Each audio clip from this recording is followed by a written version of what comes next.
नमस्कार दोस्तों, आप सभी का स्वागत है हमारे YouTube चैनल पर। तो दोस्तों, प्रत्येक मनुष्य अपने जीवन में चाहता है कि वह हमेशा अपने जीवन में आगे बढ़े। इसके लिए वह पूरी लगन से मेहनत करता है, परंतु दोस्तों इसके बाद भी गरीबी के चंगुल में वह फंसा ही रहता है और अज्ञानतावश वह इसके पीछे के कारणों को समझ नहीं पाता कि यह सब वास्तु के कारण हो रहा है दोस्तों, जिससे उनके घर में दरिद्रता स्थायी रूप से उसका वास हो गया है और वह अपनी किस्मत को ही दोषी मानते जाता है दोस्तों। तो आइए जानते हैं इसके पीछे के कारणों पर चर्चा भी करते हैं। तो दोस्तों आइए इसके पीछे के कारणों पर चर्चा करते हैं। दोस्तों, घर खरीदने या फिर बनवाते समय वास्तु पर ध्यान ना देना दरिद्रता की ओर यह ले जाता है और घर में रहने वाले सदस्यों के बीच विचार दोष और कलह कलेश उत्पन्न होने लगता है।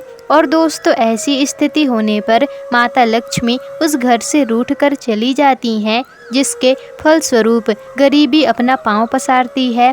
और दोस्तों, सनातन धर्म के 18 पुराणों में से एक है गरुड़ पुराण। गरुड़ पुराण में भगवान विष्णु ने बताया है कि वे कौन कौन से कर्म हैं जिसकी वजह से व्यक्ति के जीवन में दरिद्रता आती है। तो दोस्तों, पहला, रसोई घर में जूठे बर्तन। अगर हम रात को रसोई घर में जूठे बर्तन रखकर सोते हैं तो हमारे घर में दरिद्रता का वास होता है और इसलिए हमें रात को रसोई घर का पूरा काम करके ही सोना चाहिए। रसोई घर को पूरा साफ सुथरा करके ही सोना चाहिए। और दोस्तों, कभी भी रोटी बनाने के बाद तवा उल्टा ना रखें।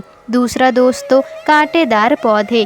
जिस घर में कांटेदार पौधे लगे होते हैं वहाँ भी दरिद्रता का वास होता है, इसलिए हमें कांटेदार पौधे को घर से बाहर ही लगाना चाहिए दोस्तों। अब तीसरा, ग्रह कलेश। जिस घर में ग्रह कलेश होता ही रहता है उस घर में भी दरिद्रता का वास होता है, इसलिए घर में लड़ाई झगड़ा नहीं करना चाहिए, हमें आपस में मिलजुल कर रहना चाहिए।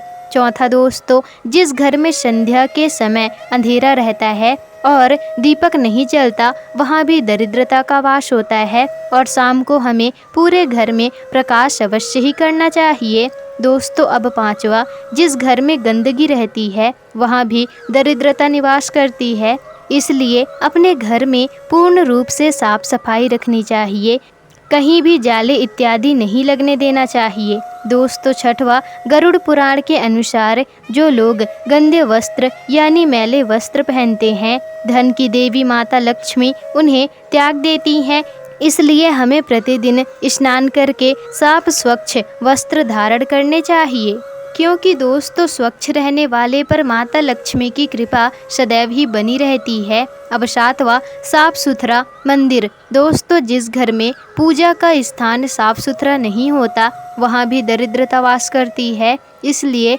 हमें अपने पूजा स्थल को हमेशा साफ सुथरा ही रखना चाहिए दोस्तों। अब आठवां, जो लोग सूर्योदय के बाद उठते हैं वहाँ भी दरिद्रता वास करती है, इसलिए हमें प्रातः काल उठना चाहिए, क्योंकि देर से उठने पर माता लक्ष्मी हमसे रुष्ट हो जाती हैं दोस्तों। अब नौवां, जब सूरज ढलने का समय हो, कहें कि दोस्तों शाम और रात के बीच का समय, याद रखें इस समय आप कभी भी भोजन ना करें। साफ शब्दों में कहा जाए तो भोजन आप 5:30 बजे से पहले या 7 बजे के बाद ही करें दोस्तों। अब 10वां, दूसरों पर बेवजह चीखने चिल्लाने या गुस्सा होने का स्वभाव हो तो इससे जीवन में दरिद्रता आती है। तो आइए अब बात करते हैं दोस्तों दरिद्रता के मूल कारण के बारे में।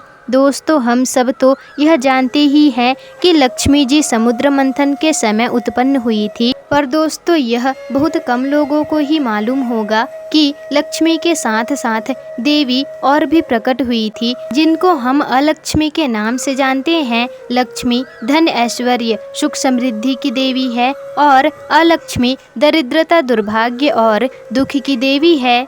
लक्ष्मी जी घर के अंदर जा कर के मिठाई खाती हैं और दोस्तों अलक्ष्मी घर के बाहर नींबू और मिर्च खाकर रुष्ट होकर वापस चली जाती हैं। अलक्ष्मी जी वहाँ जाती हैं जहाँ लोग गंदे रहते हैं, गंदे वस्त्र धारण करते हैं और दिन रात कलह कलेश वहाँ बनी ही रहती है। वहाँ जाती है अलक्ष्मी और लक्ष्मी जी वहाँ जाती हैं जहाँ के घर साफ सुथरे हो और जहाँ के लोग सुबह उठकर भगवान की पूजा अर्चना करते हैं। दोस्तों अब कैसे करें घर से दरिद्रता को दूर, चलिए आपको बताते हैं। तो दोस्तों ऐसा माना जाता है कि जिस घर में रामायण का पठन पाठन या श्रवण होता है तो ऐसे घरों में किसी भी नकारात्मकता का वास नहीं होता और दरिद्रता उसके चौखट से ही भाग जाती है।